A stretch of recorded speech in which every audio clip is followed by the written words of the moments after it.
তাহলে চিন্তা করেন কিভাবে বিশ্বনবী জান্নাতকে চিত্রায়িত করেছেন সাহাবাদের সামনে, কিভাবে চিত্রায়িত করেছিলেন তিনি, যে কারণে সাহাবারা জান্নাতের পাগল হয়ে গিয়েছেন। আমরা যদি দেখি the way the prophet Muhammad portrait জান্নাত, কিভাবে তিনি পোর্ট্রে করেছেন জান্নাতের যে সৌন্দর্য, কিভাবে তিনি সাহাবাদের সামনে তুলে ধরেছেন। বিশ্বনবী আল্লাহর কোরআন থেকে আমাদেরকে জানান, আল্লাহর জান্নাতের সুসংবাদ দানকারী করে যে আল্লাহ আমাকে পাঠালেন। তোমরা কি জানো আল্লাহর জান্নাত কত সুন্দর?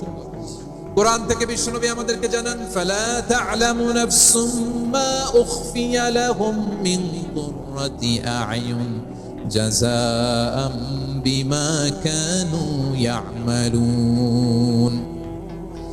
মানুষের কর্মের প্রতিফল হিসেবে কত চমৎকার জান্নাত রব্বুল আলামিন নাজ নেয়ামত দিয়ে পরিপূর্ণ করে আমাদের জন্য প্রস্তুত করে রেখেছেন। পৃথিবীর কোনো মানুষ সেটা জানে না। পড়েন সুবহানাল্লাহ। এটা যে কত সুন্দর, আমাদের আমলের প্রতিদান হিসেবে কত চমৎকার, fantastic, eye catching, fabulous paradise তিনি আমাদের জন্য রেডি করে রেখেছেন। এটা কেউ জানেই না, কল্পনাতেও আনতে পারে না। সুবহানাল্লাহ পড়েন।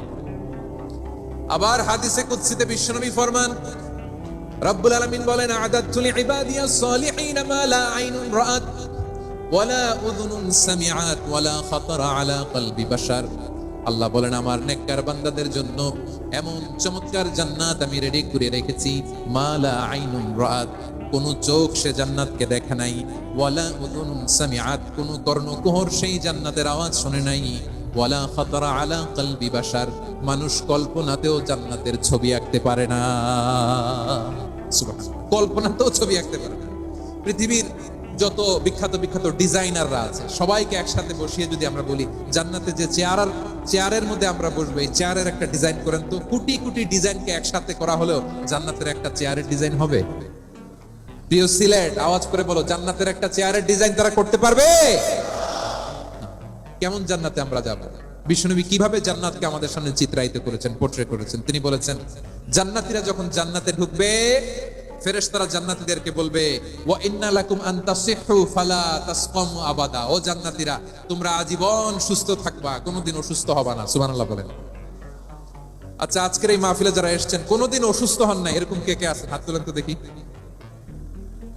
ওই যে হাত তুলছে, পাওয়া গেছে, চিরসুস্থ। তোমরা কোনোদিন অসুস্থ হও নাই? অসুস্থ হও নাই? তা তুমি আর জান্নাতে যে কি করবা? তুমি তো জান্নাতেই আছো। তাইলে ফেরেশতারা বলবে, ওয়া ইন্না লাকুম আন তাসিহু ফালা তাসকামু আবাদা। এটা এমন জান্নাত, চিরকাল সুস্থ থাকবা, কোনোদিন অসুস্থ হবা না। সুবহানাল্লাহ বলেন। ওয়া ইন্না লাকুম আন তাহইয়াউ ফালা তামুতু আবাদা। তোমরা অমর হবা, মৃত্যু তোমাদের স্পর্শ করবে না। সুবহানাল্লাহ। অমর হওয়ার জন্য আমরা কত কিছু করি। জান্নাতে গেলে অমর হওয়া যাবে, ঠিক কিনা বলেন? তোমরা চিরকাল বেঁচে থাকবা, তোমরা আর মরবা না। ওয়া ইন্না লাকুম আন তাশিব্বু ফালা তাহরামু আবাদা। তোমরা চির যুবক থাকবা, আর বার্ধক্য তোমাদের স্পর্শ করবে না। সুবহানাল্লাহ বলেন। এই দুনিয়ার সুখ আনন্দকে নষ্ট করে দেয় বার্ধক্য। মানুষ বুড়ো হতে চায় না। দেখবেন যে দাড়ি যার একটু সাদা হয়ে গেছে, কত ভাবে ওইটার একটু লুকিয়ে রাখার ট্রাই করে, আছে না নাই?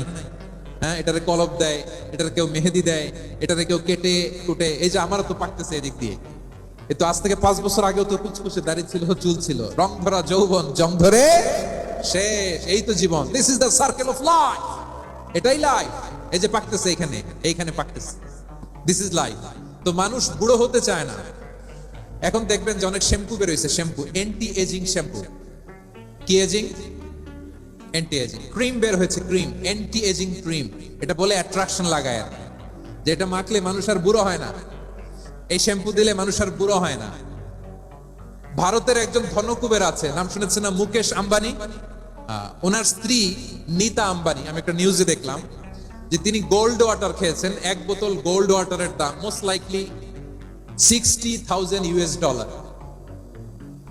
$60,000 1 বোতল গোল্ড ওয়াটার। কেন? এটা খেলে বার্ধক্যের ছাপ নাকি চেহারায় লাগে না। কিন্তু মানুষ যতই বয়স ধরে রাখতে চাক এই দুনিয়ার জামিনে, সে কি তার বয়স লুকাতে পারে?